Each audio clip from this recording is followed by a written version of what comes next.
सनातन धर्म एक ही है, तो आगे बढ़ना चाहिए। और आज भी मैं ऐसा मानता हूँ कि भारत की जो संस्कृति है वो विश्व को एक गाइडलाइन दे सकती है। संत की यहाँ रक्षा होगी तभी भारतीय संस्कृति की रक्षा होगी। अभी के समय में इतने बड़े बड़े संत गुरुजनों, जिन्होंने हजारों लाखों करोड़ों शिष्यों को सत्य मार्ग पर बताया, सत्य राह पर दिखाया, परमात्मा का राह दिखाया, समाज के अंदर एकता बनाए रखने की भावना सिखाया, ऐसे संत गुरुजनों का कोई आरोप के बिना उनके ऊपर किस किस प्रकार का एक्शन लेकर के उनकी महिमा को, गरिमा को कलंकित करने का कार्य अभी चल रहा है। कोई संत है, कोई समाज की सेवा है कि अगर कोई एक व्यक्ति ने चोरी करी कि पूरा शहर चोर नहीं हो जाता है। चोरी किया, साबित किया, लेकिन वह जब निर्दोष छूटता है तो उसका कभी भी मीडिया के अंदर जाहिर नहीं करते। लेकिन ऐसे भी संत हैं कुछ ऐसा हुआ कि ये संत ने ऐसा कर दिया तो पूरा हल्ला मच जाएगा, पूरा शोरगुल हो जाएगा। लेकिन कभी बैक साइड भी उठा के देखो, अगर हिंदुस्तान की संस्कृति बचाई है तो संतों ने बचाई है। संत नहीं होते तो देश में आपकी संस्कृति ही नहीं होती। हिंदू समाज के जो मार्गदर्शक है वो संत है, और इतिहास गवाह है कि राज्य सत्ता के ऊपर धर्म सत्ता रही है। હું તો આપણે હિન્દુ સંસ્કૃતિ અને હિન્દુસ્તાન માટે એટલું જ કહેવા માગું છું, અને હું લગભગ બધા યુવાનોને કહેતો આવું છું અને મોટાને કહેતો આવું છું કે ભાઈ આપણે હિન્દુસ્તાન અને હિન્દુ સંસ્કૃતિ ભાંગવા માટેનું આખું ષડયંત્ર છે, નરસિંહ મહેતાથી માંડીને બાપુ સુધીનું। जो हमारे संस्कारों को बेच रहे हैं, हमारी संस्कृति को बेच रहे हैं और साधु संतों का सम्मान नहीं, उनके ऊपर गलत आक्षेप लगा रहे हैं। आज सही ज़रूरत है भारत के अंदर, आज जो ज़रूरत है ये सही मैसेज पहुंचाने की ज़रूरत है, और सही मैसेज सही मीडिया के माध्यम से ही पहुंच सकता है। क्योंकि हमारे देश के जो संत है वो संतों पे अलग अलग प्रकार से उनके ऊपर आरोप लगा के जो संस्कृति का काम कर रहे हैं, जो संत अपना सब कुछ न्यौछावर करके पूरा जीवन जो समाज के लिए दे देता है और हिंदू संस्कृति को व्याप बढ़ाने के लिए, हिंदू संस्कृति को जन जन तक पहुंचाने के लिए जो कार्य करता है, उस संत को किसी न किसी प्रकार उसके ऊपर आरोप लगाकर उसको बदनाम करके हिंदू समाज से ही और दूर किया जाए, और हिंदुओं के अंदर जो भेदभाव है, जो भाव है, जो उनकी योजनापूर्वक षड्यंत्र है कि हिंदू इस संत से नफरत करे। समाज को जागना चाहिए। जिस प्रकार स्वामी विवेकानंद जी ने कहा, उठो जागो और ध्येय प्राप्ति सुधी मंडिया रहो, यानी कि हम सब जानते हैं कि पूज्य आसाराम बापू ने भारत देश के लिए, भारतीय संस्कृति को संरक्षण के लिए उन्होंने कितने बड़े योगदान दिया है। सिर्फ भारत में न रह करके पूरा विश्व के अंदर आसाराम बापू ने वास्तव में बहुत ही बड़ा कार्य किया है। एक एक हिंदू, और वो हिंदू दूसरे कौम में न जाए, अथवा तो हिंदू के संरक्षण के लिए गरीब और ज़रूरतमंद व्यक्तियों के लिए उन्होंने बहुत बड़ा योगदान दिया है। और ऐसे संत पुरुषों को बदनामी करके इतनी वृद्ध अवस्था में जेल में अगर उनको यातना भोगना है तो मेरा कहना ऐसा है, हिंदुओं को डूब के मरना चाहिए। क्योंकि आसाराम बापू हिंदुओं का गुरु है। उन्होंने अपने स्वार्थ के लिए, अपने लिए नहीं किया, देश के लिए किया, जनता के लिए किया। और अभी हाँ, अगर उनके जो ऐसा कृत्य किया है उनका कुछ प्रमाण हो तो प्रमाण लाओ, प्रमाण से पुष्टि करो, फिर बाद में उनको सजा दो। अगर सजा देना ही हो तो देश में इतना कितने भ्रष्ट नेता है, कितने ऐसे भ्रष्ट आतंकवादी, त्रासवादी है, उनके सामने एक्शन क्यों नहीं लेते हो? जबकि संत गुरुजनों, महंतों समाज की सुधारा के कार्य करते, देश की रक्षण के लिए कार्य करते, ऐसे सीधे साधे संत कुछ करते नहीं है। इसीलिए संत की पुच्चे आरोप लगाता है। फिल्म एक्टर्स देख लीजिए, नेताओं देख लीजिए, इतने बड़े बड़े गुनाह करने के बावजूद अभी वो बाहर घूम रहे हैं। लेकिन वो साध्वी, अभी ये आसाराम बापू और नित्यानंद महाराज, सरस्वती जी, इतने बड़े बड़े संत जो देवतुल्य संत है, उनको बिना आरोप के उनको अभी यातना भोगना पड़ रहा है। ये वास्तव में हिंदुस्तान की संस्कृति के ऊपर बहुत ही बड़ा प्रहार है। जिस प्रकार अंग्रेजों ने भागला पाड़ो राज करो, मुसलमानों ने भागला पाड़ो राज करो, उसी हिसाब से हिंदुओं की एकता को तोड़ने का कार्य विदेशों की क्रिश्चियन हो, मुसलमान हो अथवा तो अपने निजी स्वार्थ को तृप्ति करने के लिए हिंदुओं की कौमी एकता को बीच में डाल करके कौमी एकता को तोड़ने का कार्य ये समाज अभी दुष्प्रचार करके कर रहे हैं। મારા ગામની અંદર આસારામજીના સાધક ભાઈઓ ઘણા છે. એમની સાથે ઘણી સેવા કાર્યોમાં હું સાથે ગયેલો છું. એમની સાથે હું ડોંગ જિલ્લાની અંદર બી ગયેલો છું. એ લોકો ડોંગ જિલ્લામાં ધર્માંતરણ રોકવા માટે જે કાર્યો કરી રહ્યા છે, મારી હાજરીમાં મેં 4 મંદિર તો એમને જાતે બનાવતા જોયેલા છે મારી નજર સમક્ષ. એ લોકોના જે સેવા કાર્યો છે, કોઈ બીમાર વ્યક્તિ હોય તો ગામમાં એની સેવા કરવાની, કોઈ ગૌ માતાની સેવા કરવાની, કોઈ પક્ષીઓની બી સેવા કરવાની, જે મેં જે સેવા જોઈ છે એ પ્રમાણે મને એટલું ચોક્કસ વિશ્વાસ છે કે જેના સાધકો આવા હોય એમના ગુરુ કેવા છે. પરમારથ મિશન છે એની અંદર એવું છે કે ઘરે ઘરે જઈ પેલા જે જૂના કપડાં હોય છે, કપડાં ઉઘરાવી એક જગ્યાએ ઢગલો કરી અને કપડાં લઈને આદિવાસી વિસ્તારમાં ઘરે ઘરે જઈને બાંટવાના હોય છે. પછી બીજું કે અમુક રેશન ટૂંકમાં અનાજ કઠોળ જે હોય ઘરે ઘરે જે લોકોને આપણે બાંટવાના હોય છે. રોડ ઉપર સૂતેલા જે શિયાળાની અંદર જે લોકો હોય છે એને ધાબળા પણ ઓઢાડવીશું, આવું અમે બધું કાર્ય કરીશું. આ બધું કાર્ય પૂજ્ય આસારામજી બાપુના સાધકો જે करता था એનું જોઈને અમે આ ચાલુ કરેલું છે. वहाँ पर संत आसाराम जी बापू, उनका इतना सारा व्याप बढ़ता जा रहा था स्कूलों के द्वारा, उनके धार्मिक कार्यक्रमों के द्वारा. वहाँ भी उनको ऐसा लगने लगा कि ये संत जो बढ़ते गए तो हमारे ईसाई मिशनरीकरण का क्या होगा, ईसाई धर्म का क्या होगा. ऐसे ही स्वामीनारायण संप्रदाय है, ऐसे ही स्वाध्याय परिवार है जो गाँव में बढ़ते जा रहे हैं, उनको कैसे रोका जाए. तो उन्होंने सोचा कि इस प्रकार का जो आरोप है ये लगा दिया जाए तो सबके अंदर नफरत का भाव पैदा होगा, और वो कुछ हद तक सफल भी रहे हैं. लेकिन हिंदू समाज एक ऐसा समाज है जो सत्य सामने आने पर जो मानता था उससे 100 गुना ज़्यादा प्रेम से स्वीकार करेगा और कर रहा है. उसमें हिंदू समाज को कोई तोड़ने की किसी की आज तक हिम्मत हुई नहीं और टूटेगा भी नहीं. और जो लोग ये मंसूबे के साथ चल रहे हैं कि हम इस प्रकार के षड्यंत्र करके संतों को बदनाम करके हम भारत को तोड़ने की कोशिश करेंगे, ये पहले भी कभी सफल नहीं हुए और कभी होंगे भी नहीं. ये जो धर्म का ज्ञान है, जो वेदों का ज्ञान, उपनिषद, गीता का ज्ञान, वो कौन दे रहा है? तो वो संतों ही दे रहा है. क्योंकि ये जो जनता है, हिंदू जनता, वो तो ऐसे पुस्तक पढ़ के तो उसको समझ नहीं पड़ेगा. तो इसीलिए उन लोगों ने सर्वे किया कि भाई ये जो संत है सभी देश के अंदर, उसमें से कौन सा बड़ा संत है. तो उन लोगों ने सर्वे किया तो उसमें आसाराम जी बाबू का नाम आया. तो आसाराम जी बाबू को फंसाने के लिए पूरा षड्यंत्र किया उन लोगों ने. आसाराम बापू जी को तो टारगेट किया है, ये सभी लोगों को स्वीकार करना चाहिए. उन्होंने धर्मांतरण रोकने का इतना बड़ा काम किया है जो भारत में कोई साधु संतों ने इतना बड़ा काम नहीं किया है.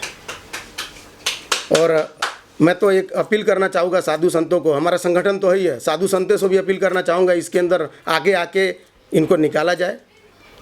जो टारगेट जो लोगों ने इनको फंसाया, टारगेट किया है, वो खुलासा कर दिया जाए इसमें कि इसके पीछे कौन कौन लोग हैं. ये भारतीय संस्कृति है, ये पूरा देश ही संतों के ऊपर, आज देख रहे हैं संतों से ऊपर ही देश तका है. तो जो होगा वो अच्छे के लिए, मतलब आगे वाले भी संदेश भी अच्छे के लिए होगा, जो होगा वो अच्छा ही होगा. आज किसी भी आरोप सिद्ध नहीं हुआ तो भी आज आसाराम बापू के ऊपर जो दोष की बात हो रही है वो गलत है, हम भी मानते हैं. लेकिन ये सब क्रिया जो हो रही है उसके पीछे भी अर्थतंत्र का एक बड़ा भाग है. हिंदू संस्कृति के डेवलपमेंट अथवा हिंदू संस्कृति को उजागर करने वाला संत ऐसा बहुत गिने गांठे हैं. इसमें से संत श्री आसाराम बापू जी है.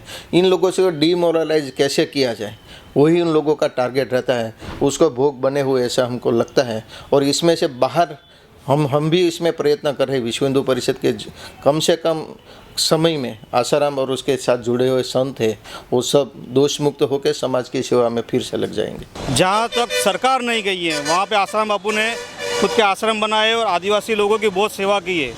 और ये सेवा का जिम्मा आप बोलते हैं कि भाई ईसाई मिशनरी जो बाहर से आई है उनका धर्म का प्रचार करने के लिए यहाँ पे वो लोग ही ये काम कर रहे थे. लेकिन उनको जवाब दिया आसाराम बापू ने, अरे आप लोग क्या बात करते हो, आसाराम बापू ने जो काम किया ना उसका 10% काम भी मीडिया वाला नहीं कर सकते हैं. क्योंकि आज संजय राउत जी ने कहा है, कोई गलत नहीं कहा है उन्होंने. जो आज आसाराम जी जैसे ये षड्यंत्र रचा जा रहा है, जो बाहर के लोग उनके कहने पे कई मुट्ठीभर तत्व यहाँ के जो पैसे के बलबूते पे हमारे हिंदू धर्म को, हिंदू साधु संतों को, इनको बदनाम करने के लिए ये नापाक कोशिश है इनकी। और इसी का एक एग्जाम्पल आसाराम जी 3 साल से जेल में है। ऐसे तो कई कांड हो चुके हैं। आज मैं बोलना चाहूँगा कि वो रजनीश एक्सपायर हो गए।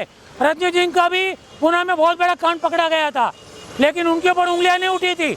आज आसाराम जी मतलब संतों को, हिंदू संस्कृति को ये तोड़ने का प्रयास हो रहा है। सत्य हमेशा सच होता है और आगे अभी नहीं तो बाद में भी जो भी है वो सच की ही जीत होगी, ऐसा मैं मानती हूँ। और हम लोग की भारतीय संस्कृति ने बहुत अच्छा किया है। जो भी होगा वो सच बाहर आके रहेगा। जो आसाराम बापू गलत होते तो करोड़ों लाखों पब्लिक जेल के बाहर दीपक लेके बैठी है, उपवास करके, व्रत लेकर कि हमको बापू का दर्शन नहीं होगा तब तक लाखों पब्लिक अन्न मोड़ा में नहीं रखती है, व्रत लेके बैठी है।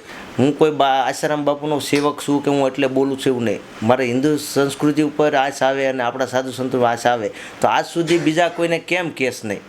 અને કદાચ સૌથી મોટું એ બી હોઈ શકે કે જે કિચનોને હિન્દુ બનાવવાનો ઘર વાપસીનો જે કાર્યક્રમ જે આખા મેં નજરે જોયેલો છે ડોંગ જિલ્લામાં, પણ મારા હિસાબે જે આખા ભારતમાં થઈ રહ્યો છે એની જે રોકવાનું કામ જે આસારામજી પરિવારના જે સાધક ભાઈઓ જે કરે છે એના કારણે જ એમના ગુરુજીને આ તકલીફ આવેલી છે. मुझे ऐसा लगता है कि जिस प्रकार पूज्य संत आसाराम जी ने किया था, जो काम शुरू किया था, मैं जब 10वीं में था तब मैंने युवाधन पढ़ी थी। खूब प्रेरणादायी पुस्तक है, आज भी उपलब्ध है। मैं कई सारे युवाओं को बताता हूँ ये पढ़नी चाहिए। और जिस प्रकार आपने कहा कि उनके जो काम हैं ये काम से ही तो बौखलाए हुए हैं। जो काम उन्होंने शुरुआत से, प्रारंभ से ये खड़े किए, आज पूरे भारत में ऐसा कोई शहर, ऐसा गांव बाकी नहीं होगा जो उनको नहीं मानता है। हर जगह उनके अनुयायी मिल जाते हैं, मानने वाले मिल जाते हैं। नहीं, ये तो देखो उनके ऊपर एक सरासर आरोप लगाया गया है और किसी न किसी माध्यम से उनको एक फंसा के टारगेट बनाया गया है कि भाई ये अंदर रहेंगे तो हिंदू धर्म थोड़ा कमज़ोर हो जाएगा। और हम सभी हिंदुओं की ये अपेक्षा है कि वो जल्द से जल्द बाहर आए और जो उनका कार्य था वो फिर से अपना कार्यभार संभालें।